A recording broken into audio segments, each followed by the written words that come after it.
We have very simple ones. Here's our conveyance conditions.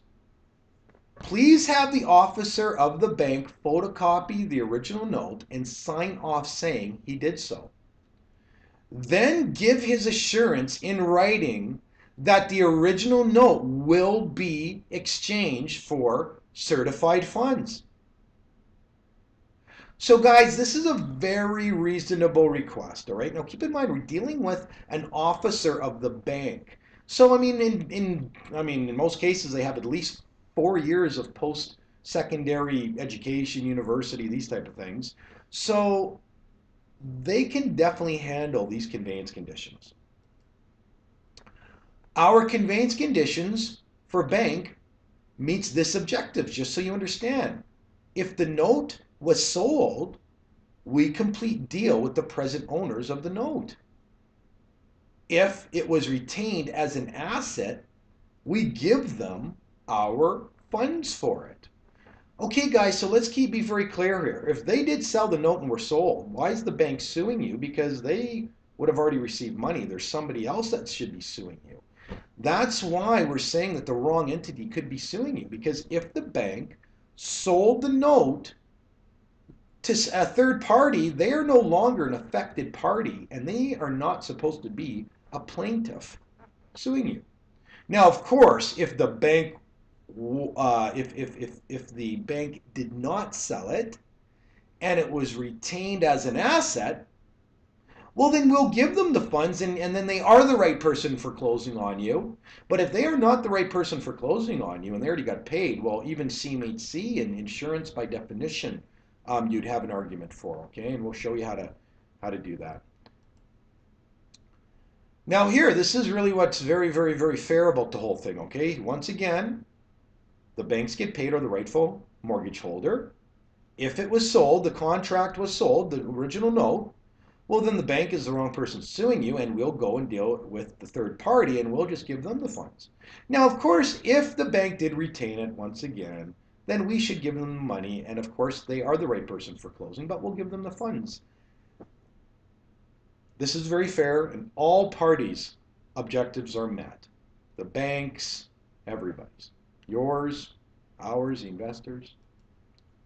The difference between financial institution to financial institution conveyance and private sector to financial institution conveyance. This is something you're going to understand here. It's very simple. The difference between these two types of conveyancing, private sector to financial institution compared to financial institution to financial institution.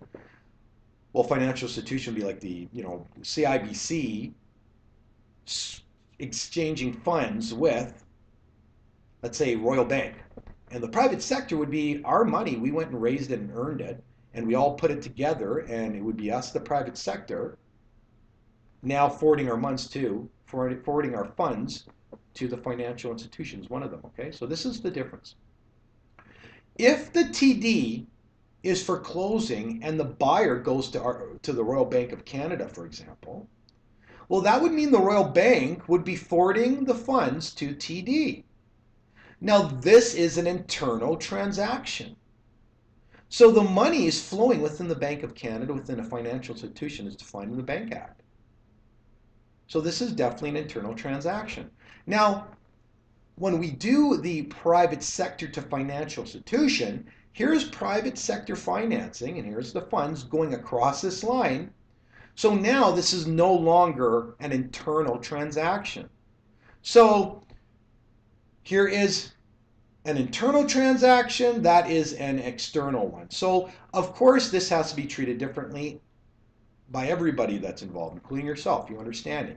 So we've got the private sector financing to come in, and if the TD now is for closing and the buyer goes to private sector financing, that's us, we're going to private sector financing.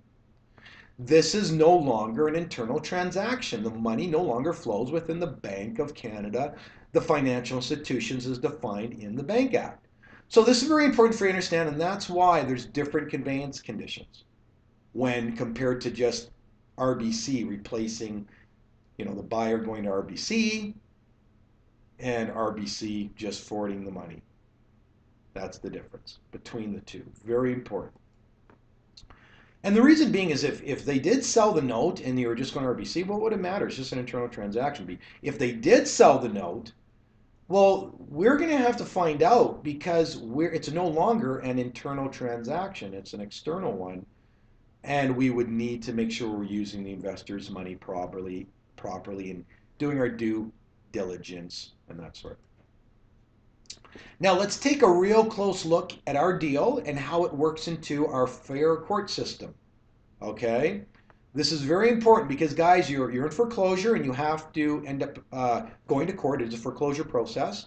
We're going to be there with you, and if you don't even want to be there, we can actually have a designated representative show up for you, and they do it extremely fair. It's actually by donation.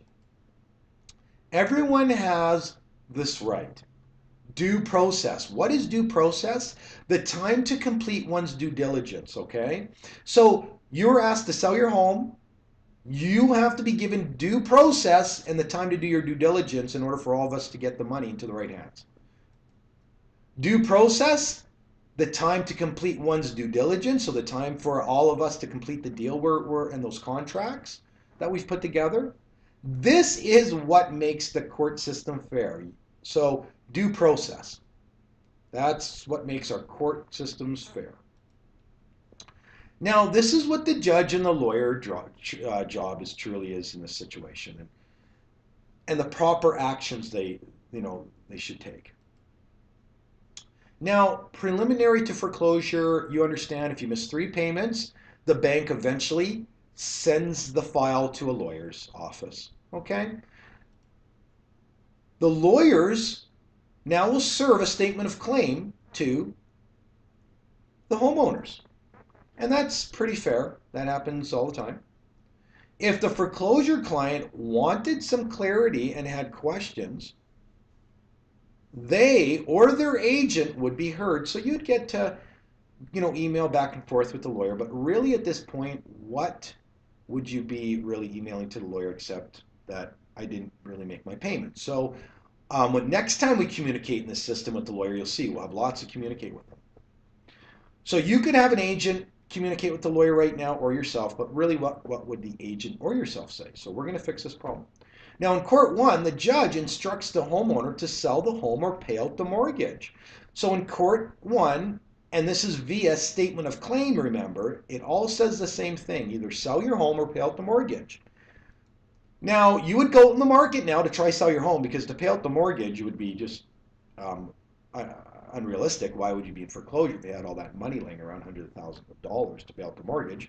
So, of course, you went into the market to look for a buyer. Well, look at this. We bought your home via contract. We give you the equity that is in the home, and then we are registered on title. So just a normal real estate deal, really. So now remember, what's really happened is that you succeeded at exactly what the courts asked you to do. So this is now great news. Now remember, the contracts also allow you to stay in the home. Or if you want to leave, you can leave. And of course, if you just want to rent the home, you can stay. If you want to buy the home, we'll try to work that out. But if you want to rent the home, move, you're more than welcome to do so. So that's definitely a reason to have a party. Now, email communication building court 2 now. Now, this is where we come in and we start communicating with the lawyers and the banks and explaining to them, hi guys, we they sold the home and we're the buyers and we're not going anywhere, and so do you. You send them saying that, hi, I sold the home, and that's great news. So this is what we're communicating with them.